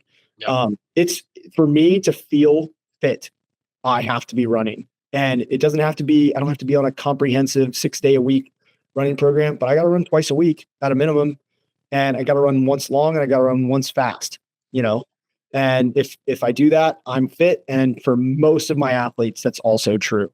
And, I avoided it for a long time because Froning said to avoid it. Then I avoided it for a long time because I was worried about the impact on the hips and knees and ankles, given how much squatting volume is in the sport. And then at some point I just started doing it. And I was like, oh, people are going to be fine. If I can do this, if my big ass can do this, then a lot of other people are going to be able to do this. And I think it's not ubiquitous. Everybody needs to run all the time. Ellie probably doesn't need to run more than once a week. But yeah, well, we were talking about the different types of athletes that we're seeing. Those bigger, stronger athletes like Precautions, who's close to 220 now, 6'2", 1, yeah, and 220. That dude runs all the time. You look at his training, and it's like, there's zone 2 running in there like three days a week. There's higher speed running on, the assault runners and the treadmills multiple times a week. Like that dude runs a lot, and he probably has one of the best pound for pound engines in the sport. Yeah. I think Froning he would say that that's something he's changed on too since then, because exactly. He hired Hinshaw. Yeah, exactly. And I think he's the one, I think he said something along the lines of, I started running and all of a sudden all of my 1 reps went up. Like after he started running, it was something like that, if I remember correctly. To that point, I did that ruck challenge this past year, and I PR'd every single lift except for my split jerk, every single lift this past season at 39 years old. Some of those PRs were 10 years old. Dang. Cleaned 380, back squatted 470, snatched 287, shoulder press 220, which was like an 8-pound PR. Like, where did that come from? I didn't do any shoulder press. I rucked and then started setting PRs. I don't, and I don't know if we have you, but you might have more of an answer to this. Same thing with me. Like I remember at one point I took off. I didn't take off, but I started running. Like I was doing a 10K running program, and it was 3 days a week of pretty hard running. Like it was interval, long run, 3 days a week. Yep. I did that for 8 to 10 weeks. Came back and just PR'd everything, and like I don't know why. I have no explanation for it. I mean, maybe it was that I desensitized a little bit because I didn't do a lot of strength training during that time. And so I do think this would be a whole conversation, but I really do think there's something to taking periods off of certain biomotor qualities to desensitize the body to the stimulus and then coming back to it. And I mean, extensive periods of time, like, 6-8 weeks away from a particular quality and then coming back to it. I think there's something to be said for that kind of retraining phase, that it almost pushes the ceiling a little higher. I haven't found a limit to that, even at, almost 40 years old now. Like I'm still able to take periods of time off, come back, train hard, and surpass previous metrics. Yeah. I'm sure there will be an end to that at some point, but I have not yet found it. I think in that same vein too, not to go too far into this, but there's something to be said about looking around at your sport and what the people in your sport are doing and saying, okay, they just did that. That means I can do it too. Yeah. Like, it also means I have to do it. Exactly. Yeah. But I think like I'm a basketball guy. You look at the NBA now versus what it was 20 years ago. It's an entirely different thing, but it's like as soon as Steph Curry started taking 30-foot threes, everybody else did too. And it's not like not everybody was training this for 20 years. It just started to happen. Like the 4-minute mile, Roger Bannister in the 4-minute mile. Exactly. Yeah. All right. So this is a controversial statement, but and I'm going to ask you your response to it. How do you respond to high-level CrossFit athletes aren't actually healthy? I would ask. For me first, I would clarify. In what sense do you mean that they're not healthy? Because if you run blood work on most of them, they're going to have some pretty dang good blood work. They're going to have great glucose control. BMIs are way over what would be considered healthy, but we all know BMI is a trash metric. Body fat percentages are very low. Their diets, their vegetable intake probably isn't where it needs to be. Micronutrients. Yeah. But I mean, a lot of them are on a decent supplement routine where at least they're getting some of it. They're probably not the healthiest bunch from a mental health perspective. Just because of the nature of what they do. It's not the most social, especially training for the CrossFit Games. Your average average, but your higher level gym goers probably have very high mental health levels because that's their social structure and they get that on a daily basis. But, grinding away at an erg at 8 p.m. by yourself is probably not the best indicator of stable mental health. But I would push back on that a little bit. And I would ask, by what standard? The reason that I ask is, so personally, I do think that, honestly, I think your fitness is an incredible indicator of how healthy you are, first off. So I think someone who's incredibly fit in CrossFit is incredibly healthy too. I remember Ellie and I would talk about this when I was training 3.5 hours a day. She's training a ton. Like, you're just doing so much. I would come home every night and take this giant cake batter bowl, fill it full of Frosted Flakes, pour honey on top, protein shake, chocolate chips. And every night I would just eat this. I'd eat probably 5 to 10 packs of gummies a day. Just because I'm using it. I'm using all of that in what I'm doing. But in the back of and we would talk about this, and I would be like, I know I'm training so much, but this can't be healthy. This can't be something that's good. I agree with that statement. I do think that, in general, most higher level, I'm not saying elite, I'm saying higher level CrossFitters, people that are semifinal level, they probably could use to improve the quality of their diet, but you don't have to do it with gummies, right? Like those gummies can be replaced with dried fruit, like mango, raisins, things like that. That bowl, like if you have a decent nutrition plan, you can space out meals throughout the day where you're not having to consume this massive bolus of carbohydrate, protein, just like catch up. I was bad. Yeah, I know. I know, because I also I track my macros on a regular basis, and I know for sure that there are times I drank a smoothie last night. Now, granted, the smoothie was pretty high quality, but I drank a smoothie last night at 8:30 p.m. while my 7-year-old was reading to me. And it was I don't want to be drinking this smoothie, but if I don't, then tomorrow when I go to do my swim session, the quality of my swim session is going to be, potentially, not as good as it could be. So I think there are definitely things that athletes can improve: food hygiene, sleep hygiene, mental health, all those things. I think that is definitely true across the board. Elite athletes across sport, just in general. Just because you can get away with eating an entire bag of Black Forest gummy worms, guilty, doesn't mean that you should do that. It also doesn't mean that I do that all the time. I recognize that there are periods of time where I got to get it in. I'm busy, whatever. But I also recognize that that's not a sustainable lifestyle strategy for health. And I want to be able to compete in this sport until it's either not fun or the sport fails because CrossFit mismanagement or whatever it might be. I want to keep doing this as long as I can. I want to be that guy that's oh man, Kyle Ruth, he's that guy that qualified in every age division, but when I'm 75, they'll be that old fart, I'd love to be able to do that. But in order to do that, you gotta do a pretty good job of taking good care of yourself, and making sure that you're training with good principles and taking care of your body with what you're eating, taking care of your mind. I think that is something in the athlete world that is not touched on anywhere near enough. The mental health aspects of sport. Yeah. Well, with Michael Phelps, when he retired, man, he came out and started talking about, his battles with depression and stuff. And I think it's way more common than people think. As soon as they retire, man, they lose their identity completely. And I think a lot of people have a hard time dealing with that identity crisis. I'm just going to retire, so I don't have to deal with it. But yeah, I mean, I think even the highest level Jordan, Jordan after he retired, it was just it seemed that he was miserable. He was the greatest of all time in any sport.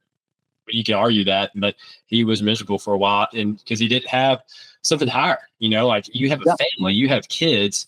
Yep. Like you mentioned it a minute ago, a lot of the sport of fitness, it does require, man, it's some to be selfish a lot of times of what you're doing. And that can be tough. That can have repercussions later on. This is a rapid fire. I'm going to put a 2-minute clock on this. Oh no. Who are your top 5 CrossFitters of all time? And top 5 as in men and women, you only get 5. I only get 5 total. Yeah, 5 total. I get to talk about my favorites or who I think was the best. Your top 5 of all time, CrossFitters of all time. Okay. So the best. Annie Thorsdottir. Dude, we were talking about likable women in the sport. She was the most likable woman in the sport. That girl literally always had a smile on her face. She influenced me as an athlete, as a coach, to just remember that this can be fun for us, and it's supposed to be fun. And sometimes when you're in the suck, you forget. And she accomplished that. Jason Khalipa, the dude who was obsessed with imams, right?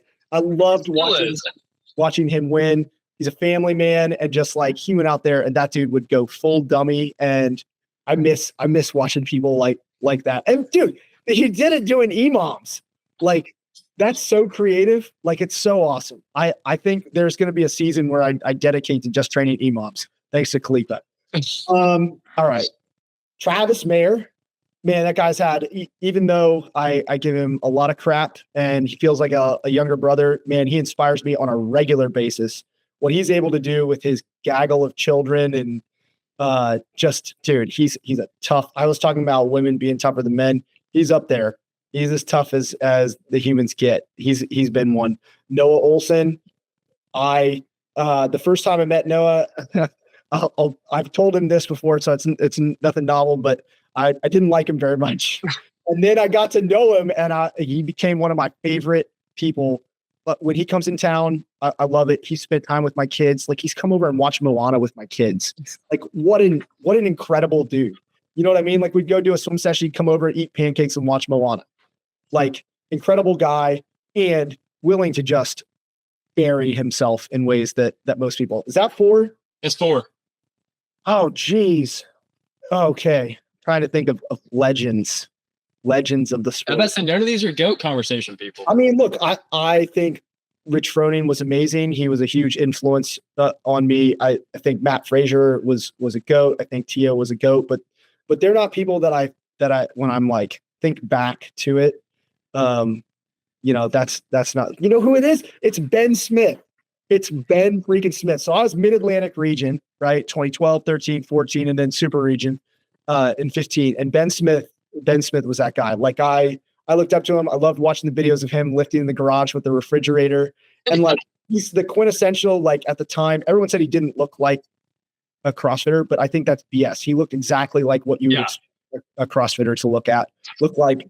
But yeah, that dude, every year I went to regionals, I had one goal, and that was to make sure I beat him in an event. Like that's how much I looked up to him. So he gets to take that. And the fact I saw him at semifinal, and I got to chat with him for a little bit. I just told him, man, it's so awesome to see you continuing to do this. I remember being on the floor with you, years ago at regionals and competing for those spots. So I'd say Ben Smith. I'm such a contrarian. I can't go with the GOAT answers. There you go. I love it. I think my favorite CrossFit moment, this is so funny to me, is my favorite thing that I've ever seen in CrossFit is back when they had the world championships, like America versus Iceland or Europe or whatever it is. And I remember it was a team with Khalipa, Froning, I can't remember the girls. I want to say China was one of them. I can't remember, but I remember watching Jason Khalipa rip a rower apart. And I was just like, what is this? I'll take you get when you're doing, 20 cals every minute on the minute for 20 minutes. Exactly. I could probably do 30 counts every minute on the minute. It's insane. All right. I know we're doing for real rapid fire. This is rapid fire. What was it like swimming against Michael Phelps? Watching someone's feet.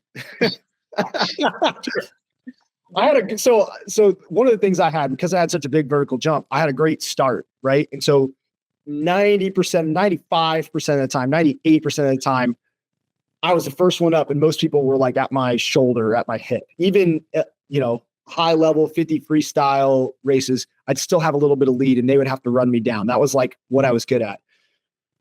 I remember swimming 100 butterfly at some meet. This was probably 2002, and like, I was in his heat, and I dove in, and I think in the lane next to him in prelims, and we dove in and we did our dolphin kick, and like I pop up, and I'm used to popping up, and I'm like at his feet. He did his dolphin kick, and I'm like, this isn't even fun.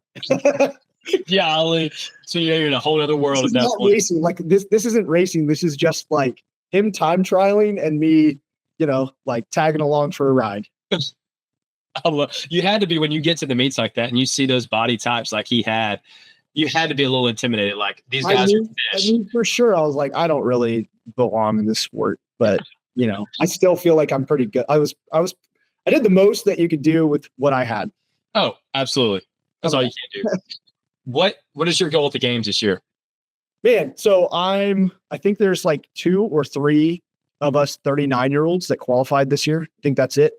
So I want to represent for the OG, the old guy masters crew. And I was talking to one of my clients the other day, and he reminded me, he's like, dude, think about how few people make it to the pinnacle of any endeavor, let alone, their sport. He's like, there, 35,000 men who compete in the 35 to 39 division. And, you were 25th out of that group, and you're 39. Like you're done with this group and move on to the next series. Like just remember to enjoy the experience. So my goal, like competitively, my goal would be to take a podium spot, but this group is incredible. So I'm going to have to get a good roll of that dice that I was talking about for that to happen. There's going to have to be a swim event. There's going to have to be some single lifts. There's going to have to be a snatch and a clean and jerk, separate scores, a heavy barbell ladder that's singles, not touch and go stuff. Like I'm going to have to get things like that in order for me to rise up to get a podium spot. So I have to get a good dice roll. But I think my real goal is to enjoy the heck out of this experience, because this is the first time I've ever qualified as an individual. I've been doing this for a really long time. So I get to go out there and do it the way I like to. I want to make sure that my performance, the way I carry myself, inspires my clients, inspires my family, inspires people around me to take, whether it's their fitness seriously or take something seriously, to push and strive for the pinnacle. I want to try and do that, because that's, to me, that's the competing for something bigger than myself, is to inspire those around me to, to push themselves. So that's a big goal, is to carry myself well, enjoy the experience. But yeah, of course I'm going out there for blood. I wouldn't be out trying to like run Travis and Alexis down in these. I say that, but I'm not really running them down. I wouldn't be doing this on a daily basis if I wasn't a competitor. Like I really like winning. Yeah. Being in Birmingham, Alabama, that's where I am right now. If there's not a swim event in the game this year, I'll be so disappointed. There's too many amazing places to swim around here. So hopefully they'll find a way to do that. But what you hope for is not what you're going to get in this. That's the truth. Yep. Okay. Who are you watching to motivate yourself in your career as an athlete and as a coach? Man, as a coach, I think the two people that I look up to the most are probably my coach, Adam Rogers, and the head of TTT, Max. I mean, I think those two, I am so impressed by what they've been able to do. Adam with Alexis, and honestly with me, I'm a stubborn ass. And he's been able to like rein me in and keep me moving forward. And he definitely inspires me both as a coach and as an athlete to keep pushing. And what Max has been able to do with Travis, and just the longevity that he's had, like, I watch it. Actually, Max just shared Travis's training spreadsheet with me to look through and like find some sessions where I could fit in. And I spent like I fanboyed. I spent like 45 minutes looking through Travis's training and be like, wow, this is great. Wow, this is great. Still doing that. I've been with Training Think Tank for 11 years. I'm still going through being like, wow, this is so good. Look at the structure of this. So yeah, I would say those two. I'm not like a big athlete. I don't follow a lot of other athletes. Yeah. I take care of my people. I'm fiercely loyal to my athletes and my brand and TTT. So, if there are athletes, it's right now it's Alexis and Travis. But honestly, my family, my wife, being able to watch her, she's just now like starting to find her athletic legs, and, doing this High Rocks race, and did that half marathon. And she's like just now starting to see like, oh, I'm pretty good at this stuff. At 39. And I'm like, man, it's been inspiring. And then watching my kids, they swim, they do Taekwondo. My oldest daughter's been doing CrossFit, like seeing them kind of push themselves and get into it has been a huge inspiration to me, for sure. I love it. I always look to this guy right here. Love him. Piece of that. Kobe. Yeah. Love Kobe. All right. Last question. If you could go back, start all over again, what would you do differently? And you're not allowed to say I would do nothing differently. No, that's not the right answer. Like, I clearly not done everything right, man. It's a tough one. I would have found CrossFit a lot earlier. I said that's my same answer. As far as fitness goes, I wish I was in CrossFit earlier. When I was first told about CrossFit in 2009, instead of me going, that's stupid, I would have looked into it more. I would have tested it out. I would have tried it. I would have, instead of just, knocking it before I tried it, I would have given it a chance. I may not have fallen in love with it at that time. I was still really into swimming and coaching swimming and racing and everything. But I think it would have led me down this path a little bit sooner. And I think had I gone down this path just a little bit sooner, I potentially would have given myself a longer runway, because I didn't really start till I was 26, 27, which it's not old, but also at the same time, like by the time I was 30, some of the guys that had started when they were 22, 23 were kind of coming into their own. And I just felt like I was a little bit old to be competing against them. And, just based on where I was in life too, being older, I think changed how much I could invest into it. And had I been able to do it, had I found it earlier and someone said, try it out, I should have taken them up on that. I think that would be a big one. Yeah. Yeah. What else would I? Yeah, that'd be the biggest one. I wish I would have been told early, like when I was 12 or 13 years old, you need to train your weaknesses in a strength conditioning format. And I had no idea how to do that. Had no clue. You know, that's such a good point. I hated running, and we had a running program in after swim practices, and I was a good enough runner relative to I was from a small town, so the team wasn't, I could run a 19-minute 5K, and so I was fast.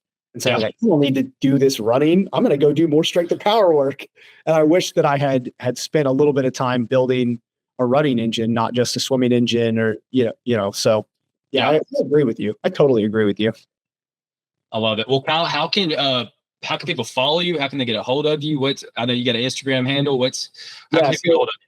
So Instagram is just Kyle Ruth _TTT. If they want to check out our educational content, just education.trainingthinktank.com, or just go to trainingthinktank.com and click on education. Either one works. We also have a Training Think Tank EDU. It's TTT little EDU Instagram. And, we've been starting to post a lot more content on there. And it's not just like we're not posting what everyone else is posting, right? We're posting very mixed modal, CrossFit specific periodization structures, strength training for CrossFit, like looking at it from our perspective versus just regurgitating, conjugate system, or regurgitating these are the foods you should eat, or these are the best supplements. Like we're looking at it from a deeper level.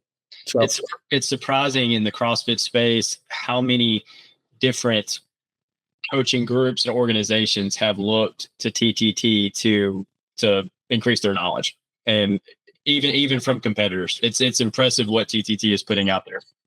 I agree with that, and it's sometimes it's funny. Like we had this thing called the TTT classroom for a long time, where we would just constantly update with educational content, and you would be surprised at some of the coaches from other camps that were consuming the content that we were putting out. We should have charged like quadruple what we were charging for it, but no. I digress. I think we all stand on the shoulders of giants when we're doing this, and like anything I've achieved by watching what others do, building off of that, reading research that others have produced. I don't think that I got to where I am just because of me. I got to where I'm at because I am observant and willing to learn from other people, and willing to change my mind and things like that. So if people if there's younger coaches that are listening, learn from everybody, try everything. Doesn't mean you have to like be completely bought into every single new thing, but try it, figure out how it might fit into a system, understand how it works, and put it into place. And I think if you do that, then you're going to set yourself up for success in the long run. I love it. Guys, I'm going to put all of Kyle's information in the description. You can check it out. I might get you to send me those links so I can actually put it in the description, right? Yep. But it's been awesome. Thank you. I appreciate it. I appreciate it. In the comments, put any questions you have, and I'll get them to Kyle, and we'll give us a couple months, and I'll get his answers back, and we'll put them back in the comments. But for sure. All right, sweet. Hello, Ellie. They heard that voice. How's it going, Ellie? Where is the video? I can't even see myself. This is the video. This is crazy. Worlds collide. Wow. Yeah. Hey, how's your training? Well, you're resting today, so. No, I'm working out today. I'm kidding. I'm resting. It was so weird running and skiing yesterday. I was like, I guess this is. Oh, she's loving it. She's loving it right now. Give it 3 weeks and you're going to be back. Yeah. I hope so. Everything feels heavy, but I know that's normal. So dude, I just did my first swim session since the last one that Alexis and I did leading into the games last year. Yeah. And she actually beat me. It was 10-1 double dumbbell devil's press 50-yard swim, and she beat me. And that was when I told Adam after the session, I was like, first off, I'm not swimming for a while because that hurt the ego a little bit. And secondly, she's ready to go. Yeah. Dang. Well, yeah, I would love to see. I hope they have a swimming event at the game so I can watch you swim in person. That'd be really cool. Yeah. I hope that both the individuals and the masters have a swim event. I think you can't run a well-rounded test of fitness without having swimming in the test, because I tried to look up the workouts before we started to see if they had given any illusion to any of them. The only thing that came up was a July 8th, 2012 Masters Games athlete post. That was the only thing I could find. They haven't alluded to any of the workouts they're going to release. I'm sure you have some insider scoop on it. I have no insider scoop, unfortunately. Like I have my insights that based on the fact that like we know where the venue is, and so we have an idea of like Ellie told me there's a pool really close by. They added the Thursday of competition to the Masters. So originally it was Friday, Saturday, Sunday we were competing, but they've added an extra day. To me, that clues us into something, right? Yeah. Like they didn't rent the venue for an extra day. They either have access to something where we're going to do like a ruck because the main title sponsor is Go Ruck, or we're doing a swim off-site where they were able to rent a separate facility for that. So that's how I think about it. I think about it very strategically like that, but that doesn't mean that any of that stuff is right. Usually the best piece of advice that I can give to CrossFitters, and Ellie, we've talked about this before, is straight up, whatever you think is going to come out is wrong. Like whatever you think is wrong and whatever you're hoping for isn't going to show up. Yeah. So prepare for the worst. Hope for the best, prepare for the worst.